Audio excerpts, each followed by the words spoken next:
So 2 episodes in a row, and I'm not sorry about it if we're being brutally honest. I have left you on a cliffhanger. Jesus Christ. Clip that out. I don't know what we're doing with that one.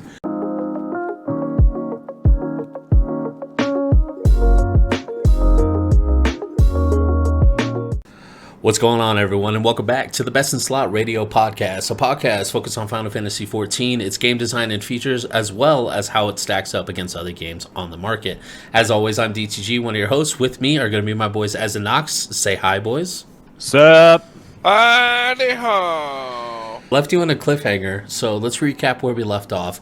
We talked about, in the last episode, we kind of talked about the aftermath of Elpis, what kind of transpires after we get back and do the second half of Labyrinthos, going into Aetioscope, as well as handling the second trial, which is Hydaelyn, kind of the aftermath. And the last thing we talked about is on our way to Ultima Thule. The first thing that happens when we're on our way there, we get into a cutscene with Medion. And this is the second moment, I think second or third moment, in which I cried. Because, as you guys know, the first sacrifice comes completely out of left field. And Thancred, seeing Thancred as you're with the cutscene, as you're blinking and you're kind of like losing consciousness, you see Thancred giving it his all, if you will, and then waking up and finding out he's gone. Two things went through my brain. I immediately was like, I can't believe they killed. I figured they were going to kill off a character anyway, so I was like, I can't believe they killed off a character off screen. And I don't understand why it was just him that could handle it. But I know we've had our theories, so Ez, take this away. So I think a lot of people kind of thought that there was going to be some character deaths, major character deaths, like from the Scions in Endwalker. And I think at the top of everyone's list was Thancred. Yeah. He had this nice, complete story arc with Minfilia, seeing her off, and Reen, and learning to accept that Minfilia is passed on, and having this new relationship, a new father-daughter kind of relationship. Right. So everyone was like, if anyone is going to die, it's probably going to be Thancred. Yeah. Mine was Thancred or Kryl. Those were my two picks. Mm-hmm. But I agree. It felt weird to just, like, we watched Thancred have, his moment, and then it's just gone. Right. And I think part of that kind of leads into what we learn later on in that, and I don't know how either of you felt, but this, I watch a fuck ton of anime, right? Sure. And this entire ending screamed, none of this is permanent. Like, okay. So you kind of already had an inkling.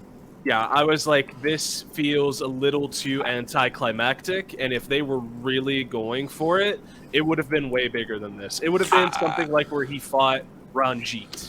So yeah, I want to interject and say I felt the exact same, but a little bit later. I'll point out when exactly, but like, yeah, just I know exactly what you mean, E. Like it just like this lined up just because I felt like they were going to tie it up somehow a little bit later, and like exactly what you were saying, like his current story and how Shadowbringers tied things up, and like, okay, there was going to be some other piece, in another cutscene later on. Like, god damn it, this blows. My final word on it is they are way too good at storytelling to do our boy Thancred like that.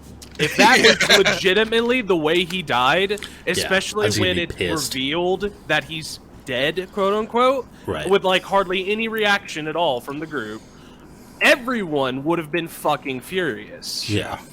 It doesn't matter how close to the doorstep you are to saving the world. If you lose a comrade like that, I'm sure the Scions would have had a little bit more thing. We'll touch on each particular moment when you realize that, okay, everyone's getting sacrificed, because I'm sure it's different for each of us. But we get to Ultima Thule. Before we talk about the storyline, what did you guys think about the zone itself? Aesthetics, music, aesthetically, look, and like music wise, I loved it. I fucking hated it for travel. So yeah, like physical travel, I agree. I definitely hated it, but like initially I was really taken aback and I was just like, oh my god. Like legit the jaw open, dropping, like oh the my god. skybox. But by the Is time breathtaking. I got to the Omicrons, I'm just like, all right, like this is great and all, but like let's kind of like, you know, these little invisible walls are a bit bullshit.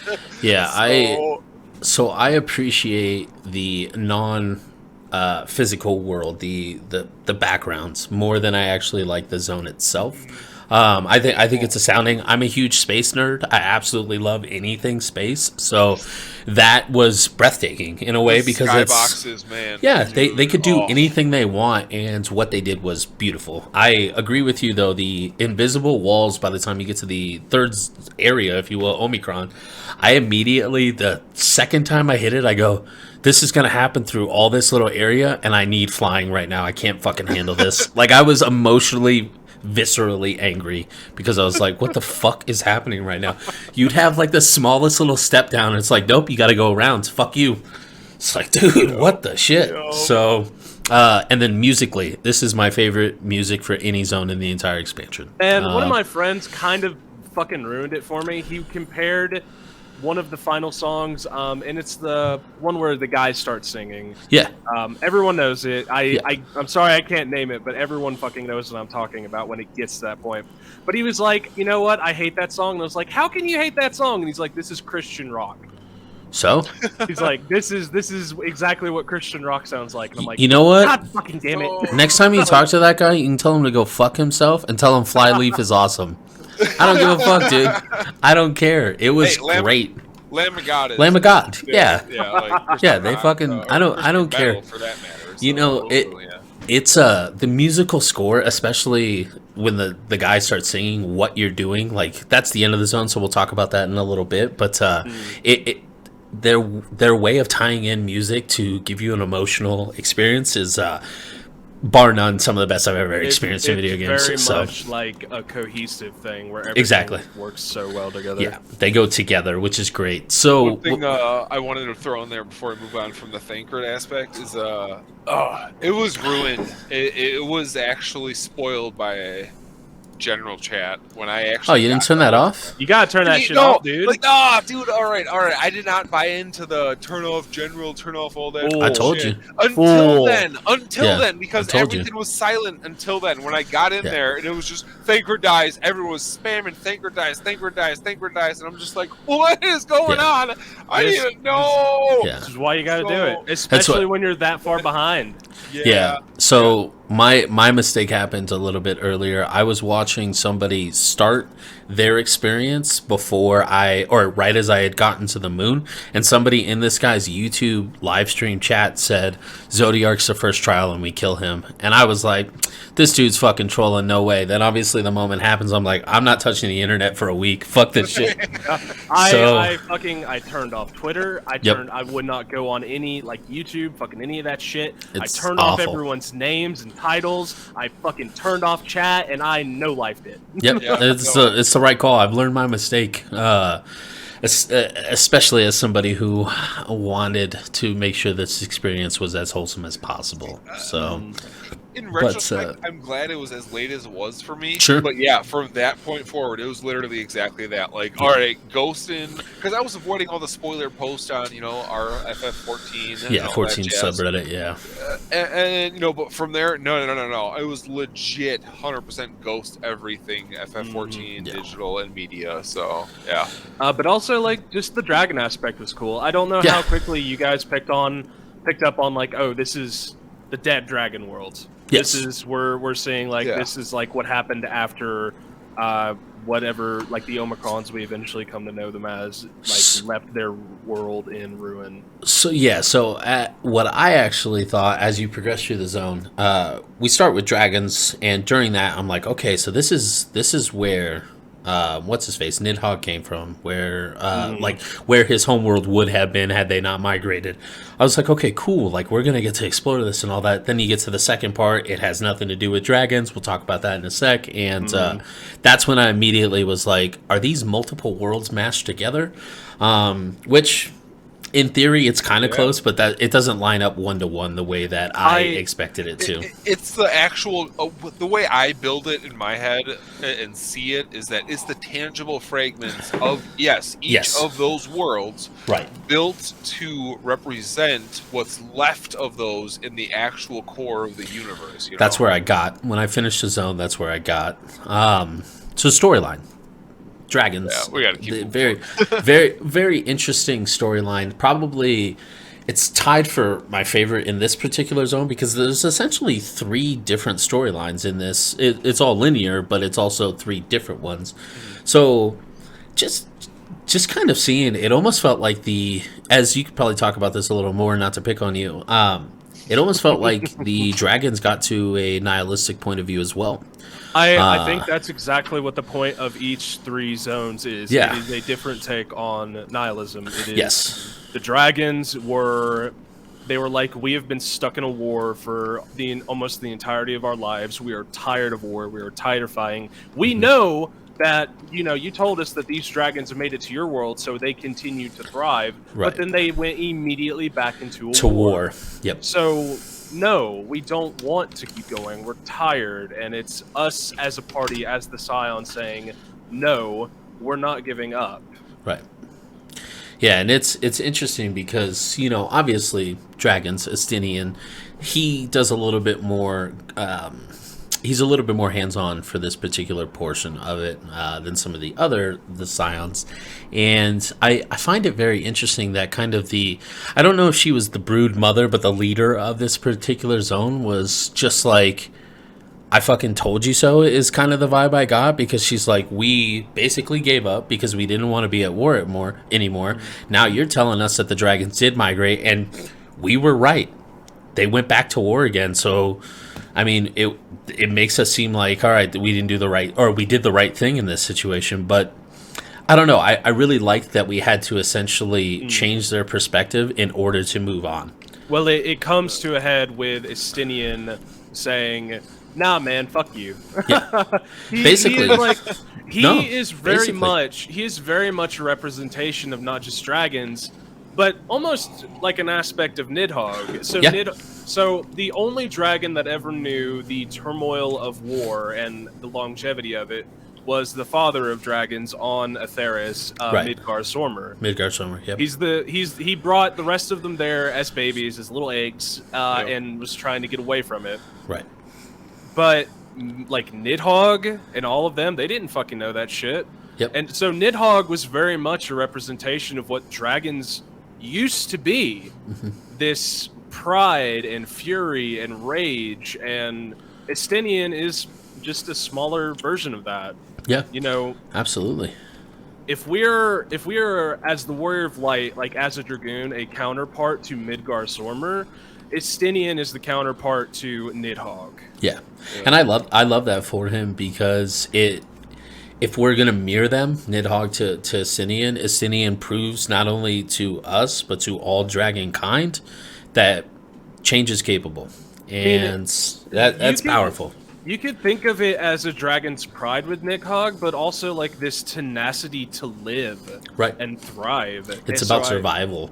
I think Estinian was the perfect answer to their nihilism. Yeah. And it really... That was... So, like I said, that was my moment when he eventually, at the end of that portion of the storyline, he is sacrificed. I go, okay, everyone's going... Yep. They're coming back at some point. There's no fucking way, because he gave up, in a sense. Not actually, but that was for me. I was like, all right, cool. He opened the path. Right. Yeah, no. How he actually laid the path in the cutscene where he was like, all right, he reluctantly actually was like, all right, I understand this is what needs to be done. Yeah. That was when in the back of my mind I'm like, all right, everyone's gonna go. We're gonna use our freaking charm thing. I know I'm not foreshadowing the called shot, but I already knew that our thing that they told us has limited use of creation and whatnot. I wonder what we can do as being Azim, the leader of the convocation. Yep.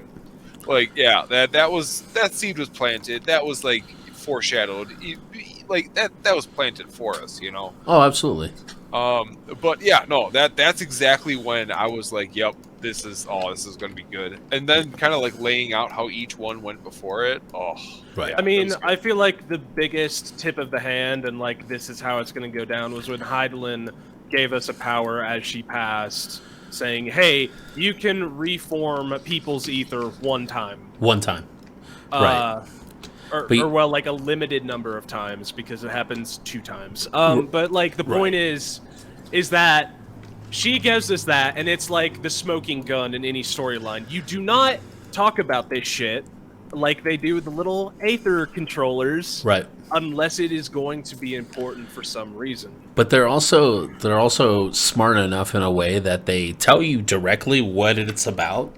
But then that's literally the only time they'll bring it up, so that you go, oh, okay, that's an interesting sub fact, and then you forget about it. Because that's what happened to me. I was just like, wait, didn't I? You know, when Ascendian eventually went, I was like, didn't Heidelin tell us that we can get them back? This is how we're getting them back. Fucking, all right, I get this shit now. But it was. I stopped after the Heidelin trial and waited till the next day to play again, so I had enough time for my brain to just be like, oh, I forgot that, you know. And I think it depends on how you played the story, if you just went straight through during that time or not. So very interesting. So we get through, Astidian's gone, and then we move to the second one. Now I googled it because we talked about it and we really didn't know what it was. Aya is how you pronounce it. Yeah. So it is the Aya who, storyline wise, and we talked about it in our pre-show, not my favorite. It is they are mine, too actually. heavy. Yeah, and that's good. You know, I like that. So tell us a little bit about why they're your favorite. Aya are what, if we're able to manage living that fucking long, humanity could eventually reach. And it's this. Aya, over time, eventually reached almost a perfection of humanity. They didn't need to eat anymore or sleep or have bodies. They were these amorphous beings, and while we may look at them like, oh, these are silly anime blobs, the point is that they have evolved past all of those need for things. They don't need to look in a mirror and say, oh my god, I'm hot as fuck. They don't give a shit. But the problem with that is that over the eons, they were like, what's the point of being alive? Especially because as they researched deeper and deeper into the dark and like science, they found out that eventually, and it's one of the theories for our own universe, that there is going to be potentially a heat death, where everything in every star spreads so far apart that there is no longer stars in the sky. There's nothing but black and emptiness. Every sun will die, collapse into a black hole, consume what's left of the universe until there is nothing but a sea of black holes and nothingness. Yep. And they gave up. And the only thing, and it's the saddest shit in their storyline. They said from that point on, the purpose of our society began to become find ways to die again. Yeah. Because they would go as far as possessing people's bodies just to die. That was the only part of the storyline that I liked, because I was just like, how much mortal agony do you have to be in that you want to go get killed?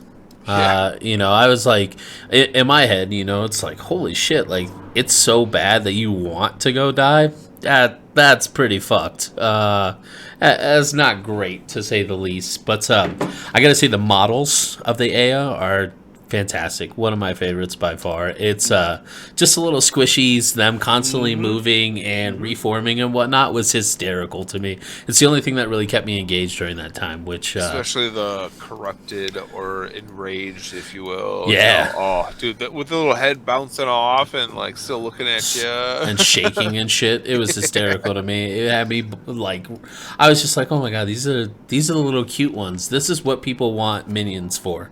Is this fucking race right here? Because I would rock the fuck out of that. I don't like minions, but I'll get one of those and just have that chilling next to me. That'd be hilarious. So who? I think it's Graha Tia who we lose there. No, it is Y'shtola and Urianger. Y'shtola and Urianger. That's right. We go and end up having a talk with right, and I actually think that has a pretty large portion of that storyline. Yeah, yeah. I said Yustola has a pretty prominent portion of that storyline. I feel like Urianger comes to a point of clarity and understanding, but isn't as prominent. It's because Yustola very much, and Urianger to a point, they both have these deep fields with research and understanding. And, like, if there's anyone that's really close to a scientist outside of, like, maybe Alphino, who Alphino's more political leaning than anything. Right. Yustola is very much, I want to understand everything. Yeah. So, like, this idea that she would come to understand the end of the universe, even if it was inevitable, and it would, like, break her, pisses her off. Yeah. Where it's like, no, even if something is beyond me or is terrifying, I still want to know, and it is my right to know and find it. It's true. I mean, absolutely. I think that's why I kind of like her character, not because she's like, oh, I'm waifu, but more because I am very research driven. If I don't know something, I'll go figure it out, and that's why I really like her and Urianger, because they are the same type of people, which is great. It really sets up kind of their futures, especially with how this kind of ends. So that's kind of nice to me. I feel like Urianger's wasn't like my favorite sacrifice, like his little monologue at the end. But I mean, to each their own. I don't know how you guys feel about that one. I felt like he fed into the same wedge as Yustola. He is someone who's very driven about understanding peoples and just general knowledge. So I feel like the sacrifice fit there with her. But, you know, I think this is probably, if not definitely, the point where everyone playing through the end is like, oh, they're not going to stay dead. Yeah, this is the official one after, in my opinion. Yustola even, like, doubles down on, like, trying to make you think they're going to stay dead by saying, we know Hydaelyn can bring us back, but you fucking better not. Yeah, which, I mean, awesome moment. It's that self-sacrifice without any additional ties to it. Her literally saying, we know you can do it, please don't fucking do it. You know, like, in a way, it's almost like, hey, I'm accepting the fact that I might never come back. Or, hey, use this as a catalyst to strengthen your resolve and get this shit done, because we trust you, the Warrior Light. We expect you to be able to handle this shit, which is great. I fucking love that. So after that, we move to the Omicron area, which, okay, map issues aside, great storyline. Yes. Oh yeah. Yeah, I think as a way to round out that area before you head up, if you will. Holy fuck, dude! Omicron was great.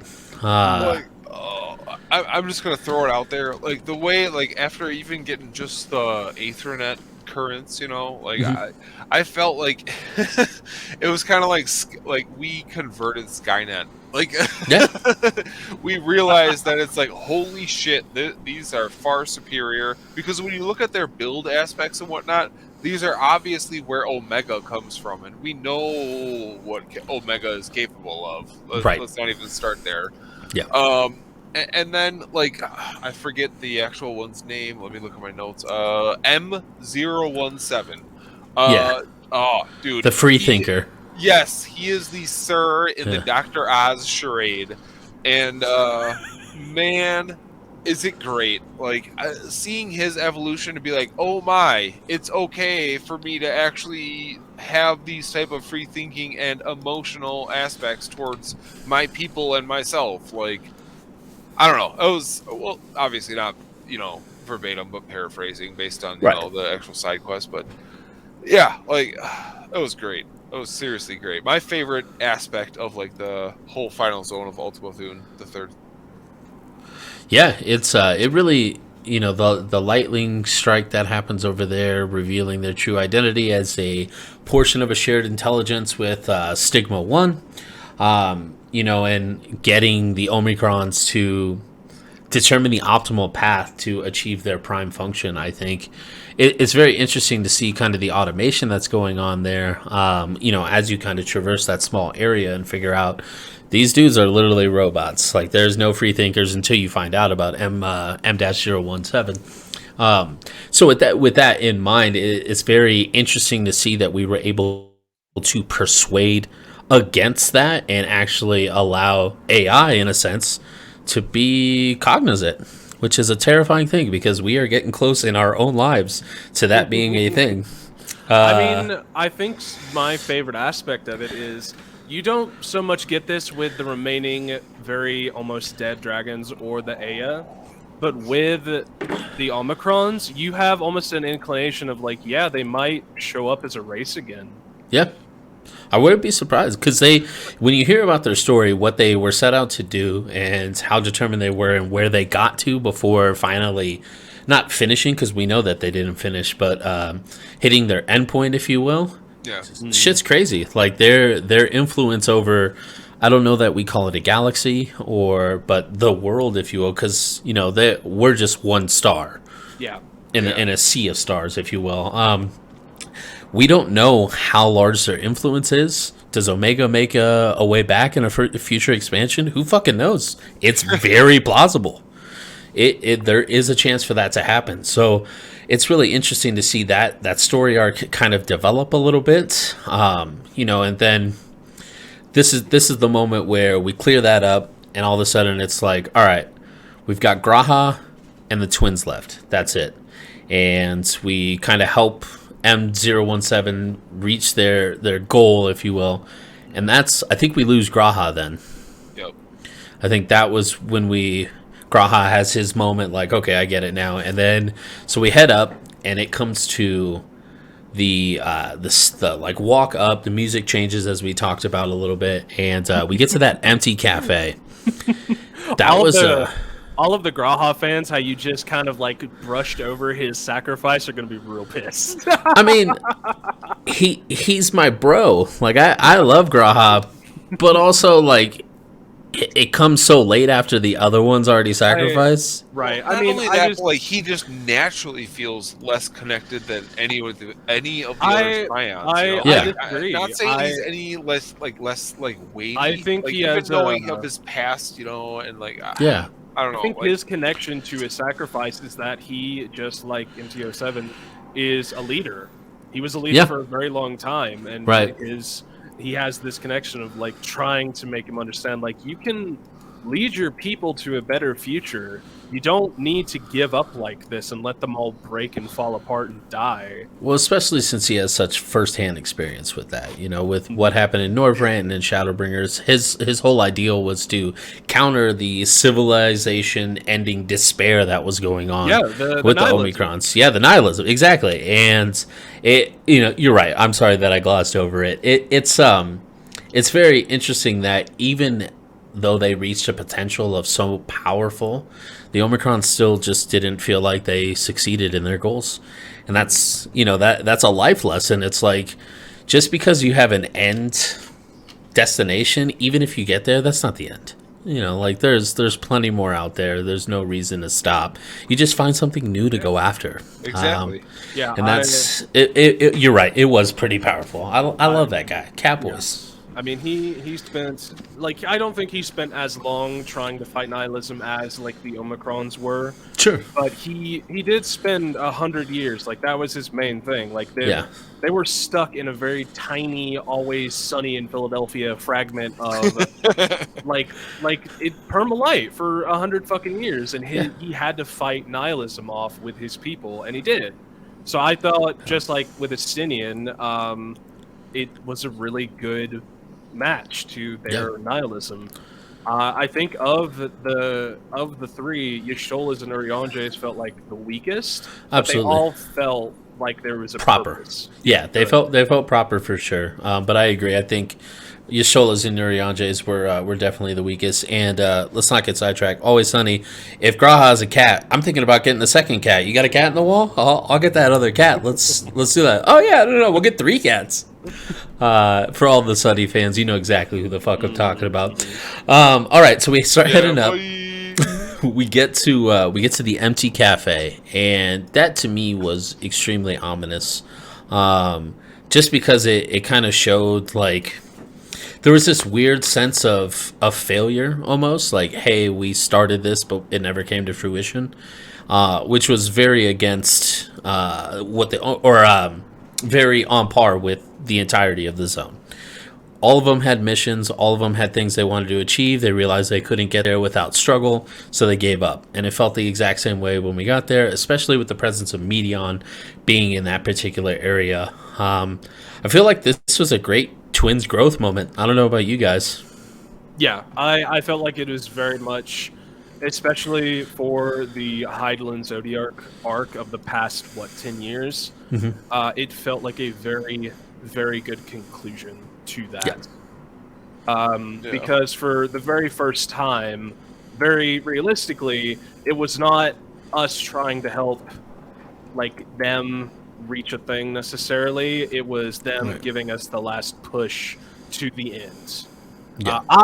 Of all of them, even though I understood at this point that they were, like, I knew deep in my soul that we're bringing them all back, but this is the one that actually made me, like, tear up and, like, just be heartbroken. It's like, I don't want to see these two die. They're babies. They're like my little siblings, and they've done nothing but cling to my side and learn from me since the beginning. So watching them both fucking Thanos snap, I was like, I can't do this.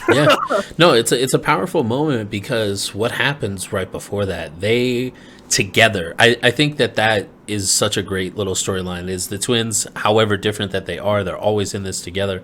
They are the ones that break down Medion's fear. Because that's exactly what happens before they give up. Is they were the ones successful in breaking down the wall of Medion's fear, and they sacrificed themselves in order for you to be able to push past that. And that's it. To me, that is such a poetic way to have the last two people be the twins and have them go out together. Because I was worried they would get solo releases. It's just like everyone else. It is the perfect match to Medion's fear because they were like 16. They had just turned 16 when they met us on that carriage at the very beginning of A Realm Reborn. Yeah. Like they have been in the Medion spot where they have felt hopeless and broken and like, I don't know if we can do this. And time and time and time and time again, they have watched us and the other Scions of the Seven Dawn come together and save the world. Yep. Like we brought the reflection, the first, back from the brink of being consumed by light and saved an entire planet from going extinct. It's big. So it's like they are the perfect foil to Medion's fear, in that they've fought the end of the world and hopelessness again and again by our sides. Multiple times, right. And they aren't afraid of that anymore. Which is a powerful, powerful experience because, you know, like we've talked about it before, I think they've explained that all this shit, everything that's happened from the start of ARR to the end of Endwalker has been 1 year of elapsed time.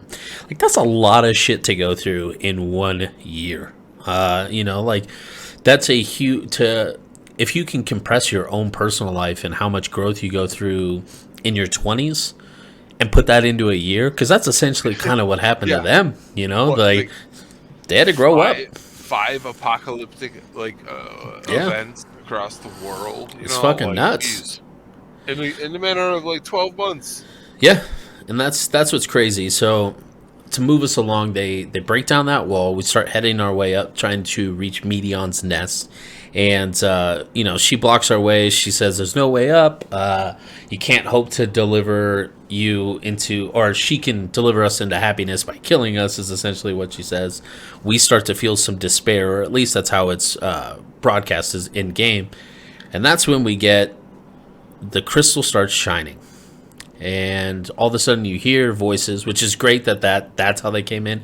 And you get to see two familiar people coming back in the form of our best Scion on buddies, Emmett Selk and Hythlodaeus, and they have been plucked from the live stream, essentially. I mean, how else do you explain that? Yeah. But they declare their defiance against Medion, and the doom that she is going to bring, and they draw upon the hopes of all your comrades to build the path for you. Which, like, we've talked about it before. Emmett Selk is one of the best villains I've ever experienced in almost all media, besides maybe the Joker. I don't know about you guys, but like to have his heroic moment of allowing us to give us a chance. It wasn't a guaranteed win, but to give us a chance was pretty powerful.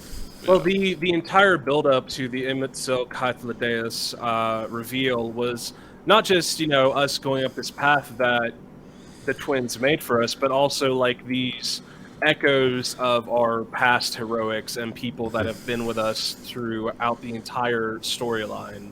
Right. Like various characters that do not get the opportunity to be with us there at the end. And I genuinely feel like it wasn't just the Bridge of Light that the twins made. I also think they made every single one of those instances that we walked into. Yeah, I can definitely see it. It was this reminder to keep going forward. And like, Emmett's like, we can manifest your bridge, your way to get to the nest. But you need to mold it, to give it shape, to bring it into realization. And I'm thinking, like, what the fuck am I going to make, a ladder? Are you going to throw me into the nest? And this is one of the first, like, huge sob moments I had, because I know what it is. He snaps his fingers, and it's just a bunch of Elpis flowers. Well, and the color they are. And they are pristine and blazing white, which is... Hope. And it is subtle, but there is a slight difference from the other color that was white, and it is it's entirely white. And it is exactly what you just said. It is hope. Yeah. And so good. In the face of all of her despair, in making us see 3 different worlds that have died and nothing but nihilism up until this point, we summon a field of Elpis flowers that react to the environment, and there is nothing but hope. Yeah. Which is really, really quite big. I really like that when the blossoms come out, they weren't just for us. Medion has reaction as well, and she is awakened by memories of Hermes, who, tells her, or does she tell her or tell us to silence the Song of Oblivion? She told us to stop, because what you have to remember is that Medion is a hive mind. Right. There is that is the first inclination that there is still that one Medion that was with Hermes at the very end. Yeah. That's the thing that actually at this point that I realized that Meteon is the one, right? The Meteon. Right. But Meteon is also the hive mind of Meteon. So like that was something that eluded me until actually this point. Well, and it's interesting, especially since it's a hive mind, the blue one was always by Hermes' side. So even though her sisters are out there, and because she's a hive mind, she's obviously getting that information and experience. She never personally had to experience that until she leaves, which allows that portion of the hive mind not necessarily to stay uncorrupted, but to not have to experience it in a way. I was both relieved and terribly, terribly sad to find out that there was still that Medion in there. Because we don't think about it, but it's been, what? I don't know the exact time, but it's like 10,000 years or some shit. 10,000, that she has been stuck in that hell. Yeah. And it's awful to think about, and to know that it is still there after all that time is like, as soon as I got the opportunity, I was like, come home. Please come home. It doesn't have to be this way. Right, and that moment with all those flowers kind of evoking that emotion within her was really, really big. And then that leads way to Emmett Selk and Hythlodaeus' final request of you, almost, which is save our star. So, like, it's ours and it's yours. And I think that's a big moment because you think about the Elpis storyline where, you know, Emmett didn't believe us. He still didn't. Even to the end, he was just like, I don't fucking believe you, but I'll give you a chance. Like, who knows? Maybe you're right. But and then we get there. And then he's like, hey, if you haven't fucking figured it out by now, dumbass, you can bring your friends back now. Yeah. Perfect way to go about it because, you know, very like Emmett way. Very Emmett, exactly. And I think that further increases the love for that character because I know on a personal level, like, he was already one of my favorite characters in it. It kind of pushed it over the top. And I loved Hythlodaeus through this entire expansion. So even more screen time is never going to make me upset. Sorry.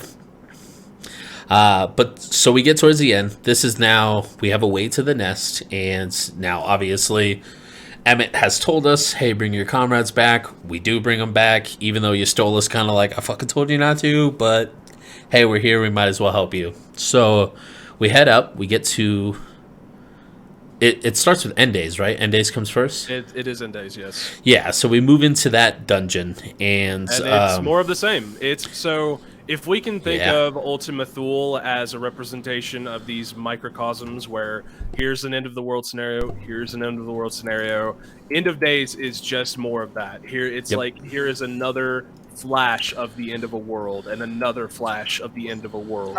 I do want to chime Different in to worlds. say, you know, like that it was like we played the role of the last attempt at preventing that, like, final days, you know, and like how that was just like, damn, and then this person still just pressed the button, like, you know, like that was like, oh wow, that's heavy.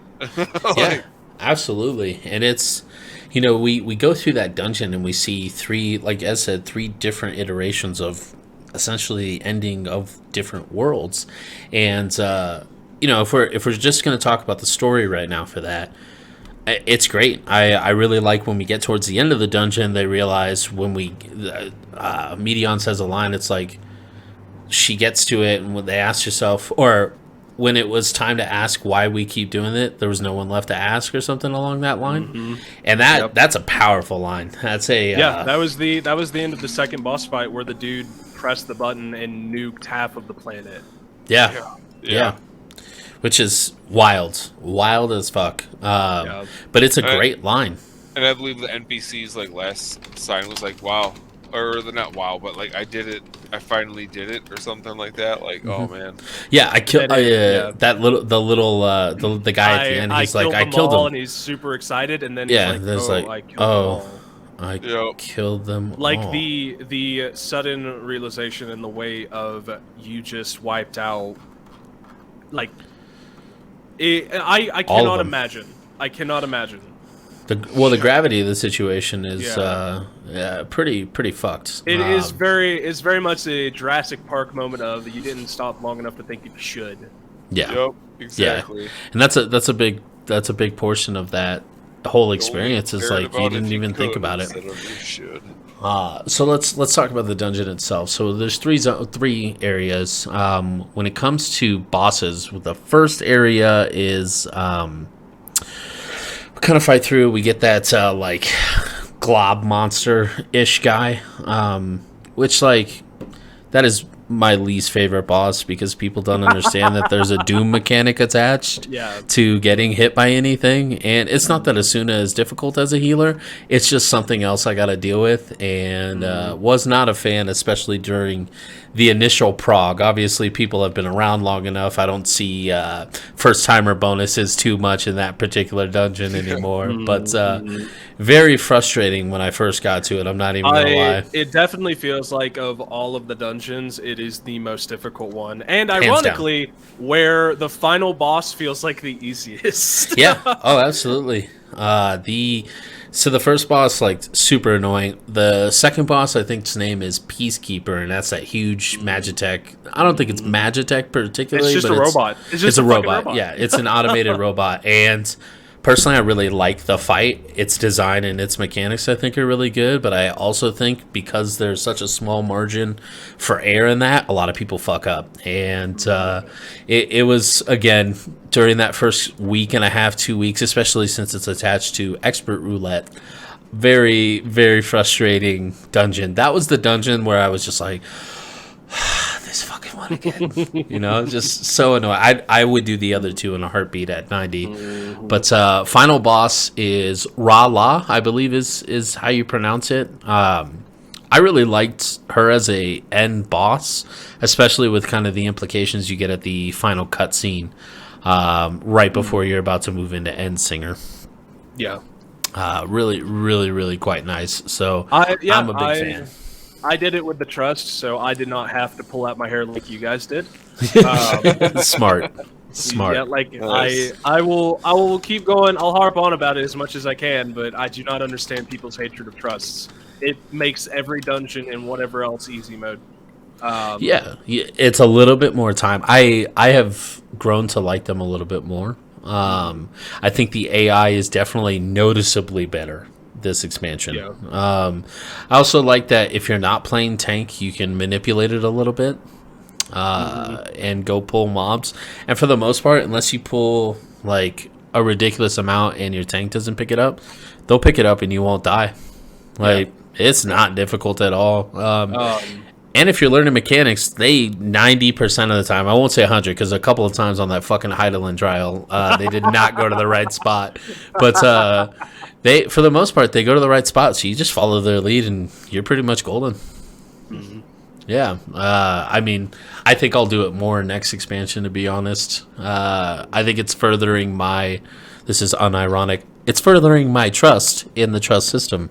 You know, it's really, really quite nice. Boo. So yeah, I know it was fucking terrible.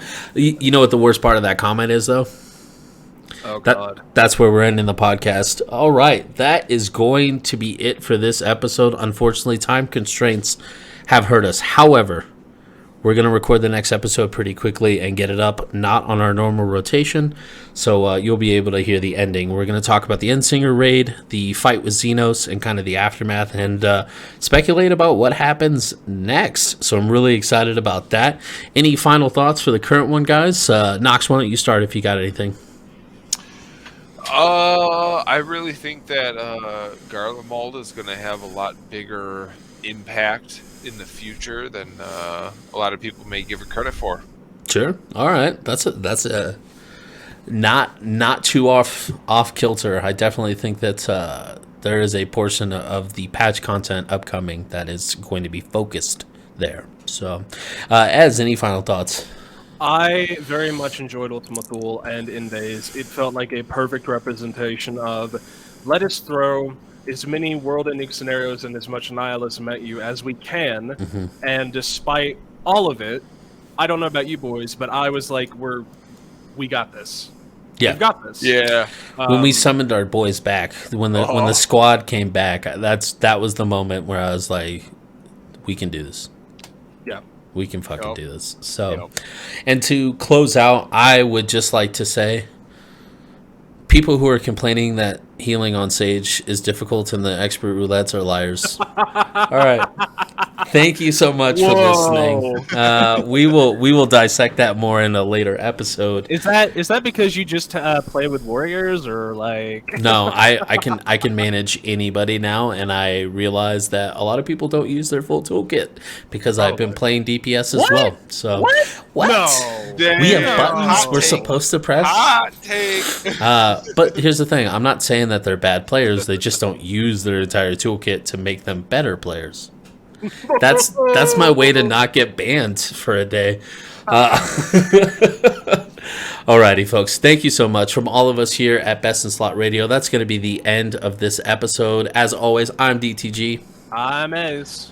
And I'm Knox. We're going to catch you guys in the next one. Thank you so much for sticking with us wherever you get your podcasts, whether it's YouTube, do the YouTube stuff, like, dislike, comment down below. What was your favorite part?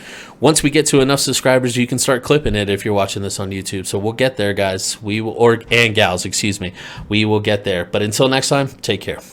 Peace.